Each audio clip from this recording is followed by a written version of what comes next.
கிறிஸ்துவில் பிரியமானவர்களே, இந்த நாளுக்கென்று தேவன் நமக்கு எழுதியிருக்கிற ஜீவ வார்த்தை ஏசாயாவின் புஸ்தகம் 59வது அதிகாரம் 19வது வசனம். வெள்ளம் போல் சத்துரு வரும்பொழுது கர்த்தருடைய ஆவியானவர் அவனுக்கு விரோதமாய் கொடியேற்றுவார். எனக்கு அருமையான சகோதர சகோதரிகளே, இன்றைய நாள் கர்த்தர் உங்களின் தேவைகள் எதுவாக இருந்தாலும் அவற்றை ஆச்சரியமாய் சந்திக்கும்படி தடைகளை உடைத்து வெற்றியின் பாதையில் நடத்தி செல்லுகின்ற நாளாய் வாக்கு பண்ணி ஆசிர்வதித்து இருக்கின்றார். இன்றைக்கும் அநேகரின் வாழ்க்கையில் பல தேவைகளுக்காகவும் ஆசிர்வாதங்கள் நன்மைகளுக்காகவும் சுகத்திற்காகவும் அற்புதங்களை காணும்படிக்காகவும் நீண்ட நாள் காத்திருப்பீர்கள்.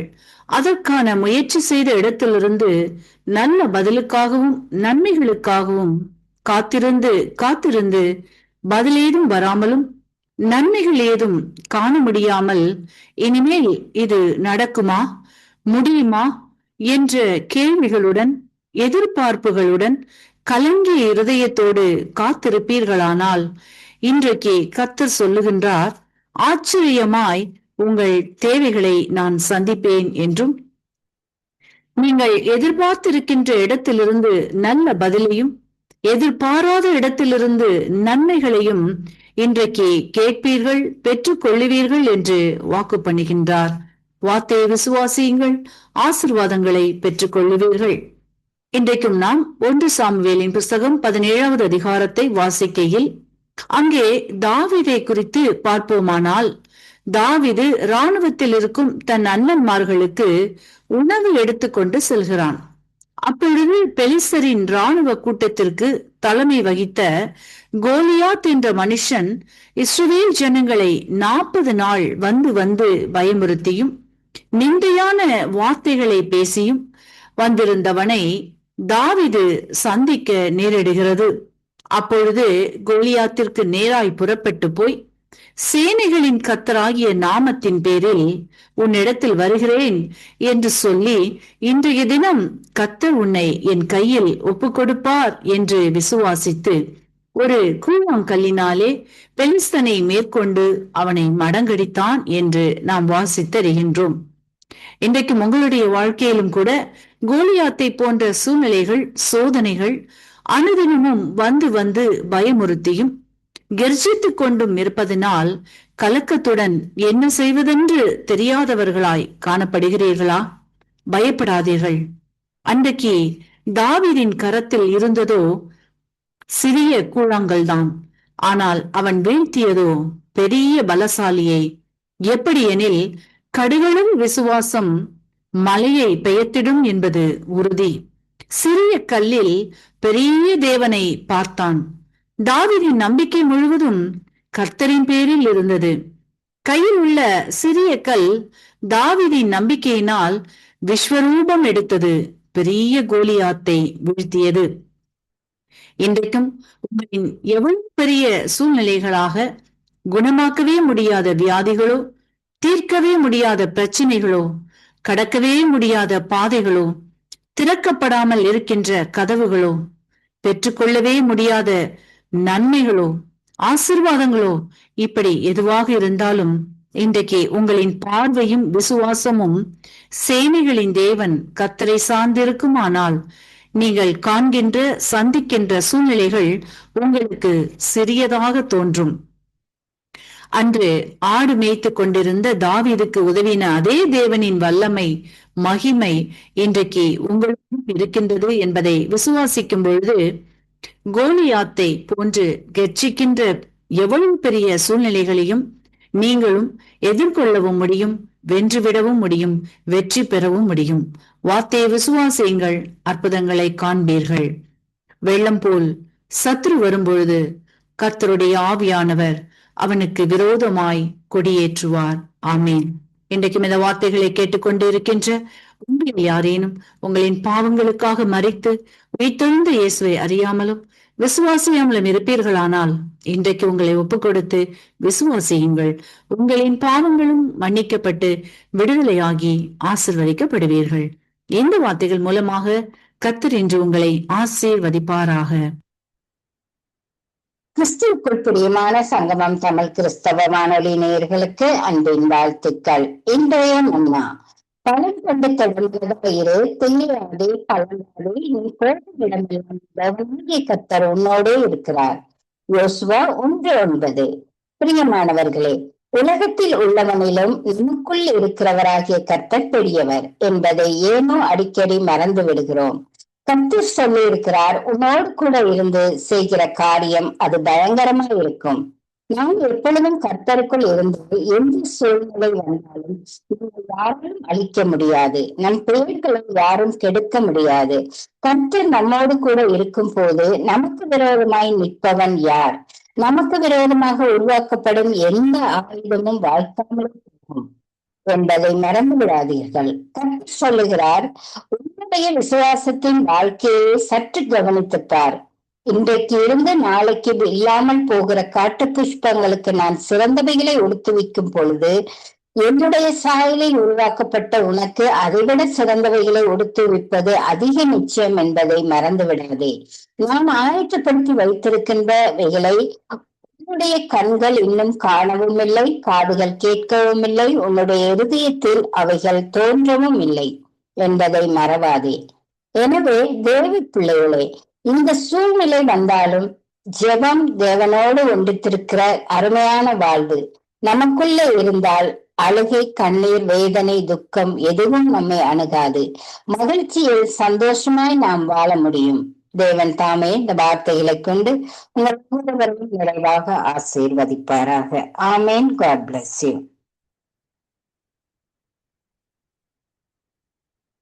இன்றைய வேத வார்த்தை இன்றைய நாளிலும் 3ஆம் தேதி ஜூலை மாதம் 2026ஆம் ஆண்டு வெள்ளிக்கிழமை காலை வேளையிலும் கர்த்தருடைய வார்த்தையை காத்திருக்கிற அன்புள்ளங்களை கர்த்தரும் மீட்பெருமாய் இருக்கிற இயேசு கிறிஸ்துவின் நாமத்திலே வாழ்த்தி ஆசீர்வதிக்கிறேன். இந்த நாளிலும் வேத தியானத்திற்கு எடுத்துக்கொண்ட பகுதி சங்கீத புஸ்தகம் 27வது அதிகாரம் 14வது வசனம். கர்த்தருக்கு காத்திரு, அவர் உன் இருதயத்தை ஸ்திரப்படுத்துவார். திடமனதா இருந்து கர்த்தருக்கே காத்திரு என்று இந்த வார்த்தை இந்த நாட்களிலே சொல்லப்படுவதை பார்க்கிறோம். முதலாவதாக அந்த வார்த்தை சொல்லுகிற காரியம் கர்த்தருக்கு காத்திரு காத்திரு என்று சொல்லி இந்த நாட்களிலே சொல்லப்படுவதை பார்க்கிறோம். இரண்டாவதாக அங்கே சொல்லி முடிக்கிற காரியம் என்னவென்றால் திடமனதாய் காத்திரு என்று சொல்லி இந்த நாட்களில் சொல்லப்படுவதை பார்க்கிறோம். அருமையான கர்த்தருடைய பிள்ளைகளே, சாதாரணமாய் தேவனுக்காக காத்திருப்பது ஒரு சாதாரணமான காரியம். ஆனால் திட மனது என்றால் ஒரு நம்பிக்கை, ஒரு விசுவாசத்தோடு கர்த்தருடைய காரியத்துக்காக அந்த நாட்களிலே நாங்கள் காத்திருக்க வேண்டும். ஏனென்றால் அவர் நம்முடைய இருதயத்தை இந்த நாட்களிலே ஸ்திரப்படுத்துவார் என்ற நம்பிக்கை நமக்குள்ளே இந்த நாட்களில் இருக்க வேண்டும். வேதத்திலே பாருங்கள், இருதயத்தை குறித்து சொல்லுகிறது. இருதயத்தின் நிறைவால் வாய் பேசும். இருதயம்தான் காரியங்களை அங்கே இந்த நாட்களை நிர்ணயிக்கிறதாக இந்த நாட்களில் இருக்கிறது. ஏனென்றால் இருதயம் ஒரு திருப்புள்ள இருதயமாக இந்த நாட்களில் இருக்கிறபடினால் கர்த்தருடைய வார்த்தை சொல்கிறது, கர்த்தருக்காக காத்திருந்து முதலாவது நம்முடைய இருதயத்தில் இருக்கிற எல்லா வேண்டாத காரியங்கள், தேவனுக்கு பிரியமில்லாத காரியங்கள் இந்த நாட்களை நீக்கி அவருடைய சமூகத்திலே காத்திருக்கிற வேளையிலே அவர் அந்த இருதயத்தை ஸ்திரப்படுத்தி இந்த நாட்களிலே அங்கே நம்முடைய வாழ்க்கையில் ஒரு அற்புதத்தை செய்வார் என்பதைத்தான் இந்த வார்த்தை ஊடாக இந்த நாட்களை நாங்கள் பார்க்கிறோம். அருமை பிள்ளைகளே, சில வேளைகளிலே நம்முடைய வாழ்க்கையில் நடக்கிற சில சம்பவங்கள் நிமித்தம் நம்முடைய இருதயம் அதைத்தான் இந்த நாட்களே அனுதினமும் அங்கே நினைத்து கொண்டே இந்த நாட்களில் இருக்கும். அப்படியாக அந்த காரியங்கள் செயல்படுகிற வேளையிலே, மூளைக்கு அந்த காரியங்கள் செல்லுகிற வேளையிலே, அந்த காரியத்தின் நிமித்தம் நாங்கள் சோர்வடைகிற வேளையிலே நம்முடைய இருதயம் சோர்வடைந்து ஒரு காரியம் செய்ய முடியாதபடி நோய்வாய்ப்பட்டவர்களாக இந்த நாட்களில் இருப்போம்.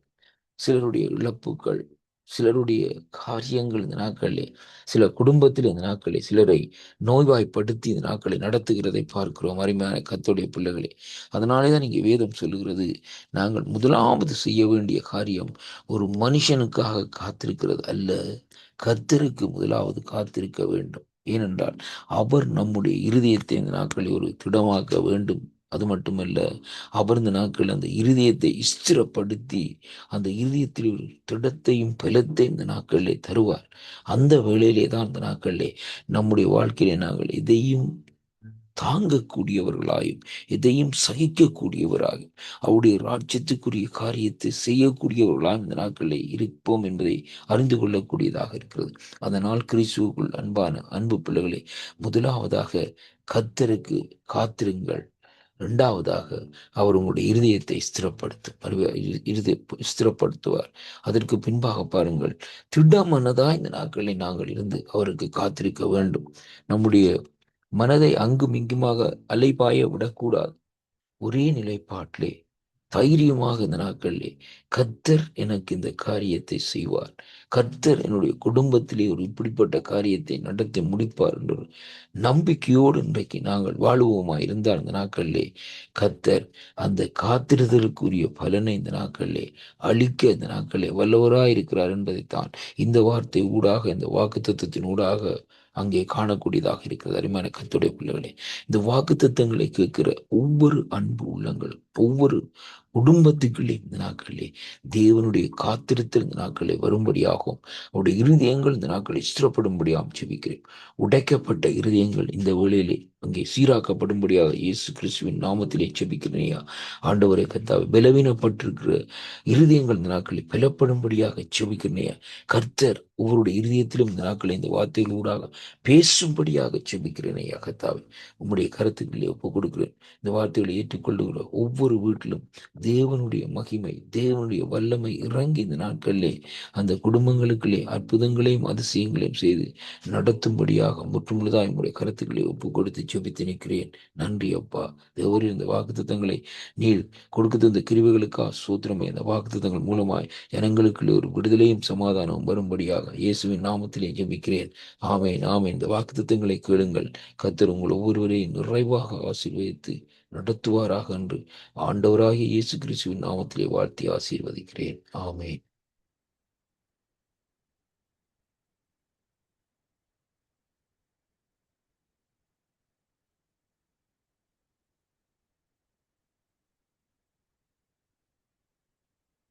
Good morning. என் ஆண்டவரும் இரட்சகரும் ஆகிய இயேசு கிறிஸ்துவுக்கு எல்லா மகிமையும் செலுத்தி தேவ சித்தத்தின்படி தேவனுடன் சில நிமிடங்கள் என்ற இந்த வேத வாசிப்புக்குள் கடந்து செல்வோம். இன்று வியாழக்கிழமை ஜூலை மாதம் 2ஆம் தேதி 2026.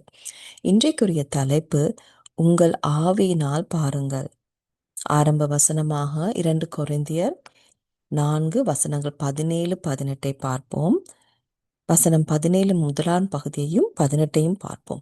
மேலும் காணப்படுகிறவைகளை அல்ல, காணப்படாதவைகளை நோக்கி இருக்கிறோம். ஏனெனில் காணப்படுகிறவைகள் அநித்தியமானவைகள், காணப்படாதவைகளோ நித்தியமானவைகள். ஹல்லேலூயா. தேவன் நீங்கள் உங்கள் இயற்கையான கண்களால் மட்டுமல்ல, உங்கள் ஆவியின் கண்களாலும் பார்க்க வேண்டும் என்று விரும்புகிறார். ஆவியினால் பார்ப்பது என்பது தேவன் பார்ப்பது போல் பார்ப்பதாகும். உங்கள் கண்கள் காண்பதை விட தேவனுடைய வார்த்தை சொல்வதை விசுவாசிப்பதே அதற்கான அர்த்தம். வேதாகமத்தில் தீர்க்கதரிசியான எலிஷா அப்படித்தான் செய்தார். அவர் தங்கியிருந்த நகரத்தை சீரியாவின் படை சூழ்ந்த போதும் அவர் பயப்படவில்லை. ஏனெனில் அவரோடு இருந்தவர்கள் எதிரியின் படையை விட அதிகம் என்பதை அவர் ஆவியில் கண்டார். அதன் விளைவாக அவர் வெற்றியை பெற்றார். இது 2 ராஜாக்கள் 6 வசனங்கள் 16, 18 உள்ளன. தேவனுடைய வார்த்தை பயத்திற்கும் எந்த சவாலுக்கும் அப்பால் பார்க்க உங்களுக்கு உதவுகிறது. கிறிஸ்துவுக்குள் நீங்கள் யார் என்பதை அது காட்டுகிறது. நீங்கள் பலமுள்ளவர்கள், அன்புக்குரியவர்கள், வெற்றியாளர்கள். ஹல்லேலூயா. ஆகையால் தேவனுடைய வார்த்தையை படிப்பதில் நேரத்தை செலவிடுங்கள். அது கிறிஸ்துவுக்குள் நீங்கள் யார் என்பதை மட்டுமல்ல, எந்த கடினமான காரியத்தையும் தைரியமாக எதிர்கொள்ள உங்கள் விசுவாசத்தையும் அது வளர்க்கும். நாங்கள் இன்னும் ஒரு வசனத்தை பார்ப்போம். 2 பேதுரு 1 வசனம் 3. தம்முடைய மகிமையினாலும் காருண்யத்தினாலும் நம்மை அழைத்தவரை அறிகிற அறிவினாலே ஜீவனுக்கும் தேவ பக்திக்கும் வேண்டிய யாவற்றையும் அவருடைய திவ்ய வல்லமையானது நமக்கு தந்தருளினதும் அன்றி என்று இந்த வசனம் சொல்லுகிறது. ஹல்லேலூயா. நான் சொல்வதை திரும்ப சொல்லுங்கள். தேவனுடைய வார்த்தை என்னுள் உயிரோடும் வல்லமையோடும் செயல்படுகிறது. ஆகையால் நான் தெய்வீக சுகத்தில் நடக்கிறேன். நான் பலமுள்ளவள் அல்லது பலமுள்ளவன். நான் ஞானமுள்ளவன் அல்லது ஞானமுள்ளவள். நான் ஒவ்வொரு நாளும் மேலும் மேலும் வளர்ந்து விசுவாசத்தில் நிரம்புகிறேன். தேவனுக்கே மகிமை. ஹல்லேலூயா. நாங்கள் ஜெபிப்போம். அப்பா பிதாவே, இயேசுவின் நாமத்தில் உங்களிடத்தில் வந்தோம் ராஜா. நீங்கள் தந்த இந்த அழகான வசனத்துக்காக நன்றி ஆண்டவரே. அப்பா இன்றைய நாளிலிருந்து அப்பா கேட்பவர்கள் ஒவ்வொருவரையும் அப்பா ஆசீர்வதிங்க. அவர்களை உங்கள் வசனத்தில் தியானமாயிருந்து என் அன்பு ராஜாவே அப்பா நீங்கள் அவர்களை எந்த வழியில் நடத்த விரும்புகிறீர்களோ அதன்படி நடந்து உங்கள் வார்த்தை சொல்வதன் முழு ஆண்டவரே பிம்பமாக அவர்கள் மாற அவர்களுக்கு உதவி செய்யுங்க ராஜா. கூட இருங்க, வழி நடத்துங்க, காத்து கொள்ளுங்க. அவர்கள் ஜெபம் ஒவ்வொன்றுக்கும் என் அன்பு அப்பாவே உங்கள் நாமத்தினால் ஆம் என்றும் ஆமேன் என்றும் நீங்கள் இன்றைய நாளில் பதில் தருவதற்காக நன்றி. இயேசு கிறிஸ்துவின் வெளியேற பெற்ற நாமத்தில் ஜெபித்தோம் நல்ல பிதாவே. ஆமேன். God bless you all. See you tomorrow. Good morning. With all glory to our Lord and Savior Jesus Christ, let's look into our word meditation for today. Today is Thursday, 2nd of July 2026, and the topic for today is See from Your Spirit. The opening scripture is taken from 2 Corinthians 4 verse 18. While we do not look at the things which are seen, but at the things which are not seen. For the things which are seen are temporary, but the things which are not seen are eternal. God wants you to also see with the eyes of your spirit, not just with your physical eyes. Seeing by the Spirit means seeing the way God sees. It is choosing to believe what God's word says rather than what your eyes see around you. That's exactly what Prophet Elisha did in the Bible. When the Syrian army surrounded the city where he was staying, he was calm because he saw in the Spirit that those who were with him were more than the army. And with that, he won against them. This is in 2 Kings 6 verses 16 to 18. God's word all helps you to see beyond fear or any challenge. It shows you who you are in Christ, strong, loved, and victorious. So spend time studying God's word. It will not only show you who you are in Christ, but also help you grow your faith to face any difficult task boldly. Hallelujah. Let's look at another scripture from 2 Peter 1 verse 3. According as his divine power hath given unto us all things that pertain unto life and godliness through the knowledge of him that hath called us to glory and virtue. Hallelujah. Please repeat this after me. God's word is alive and at work in me. Therefore, I walk in divine health. I am strong, wise, and I grow better every day and full of faith. Glory to God. Hallelujah. Let's pray. Father God, in the name of Jesus, thank you for this beautiful word that you gave us today and reminded us who we are in you, Lord Jesus. We are the product of the word of God. Lord, today help us, help everyone who is listening, Lord, from today on. Let them meditate on the word and become the best version of who you have made them to be. Thank you, Lord Jesus, for answering our prayers all the time. Bless them, guide them, protect them. In the mighty name of Jesus we prayed. Amen. God bless you all. See you tomorrow.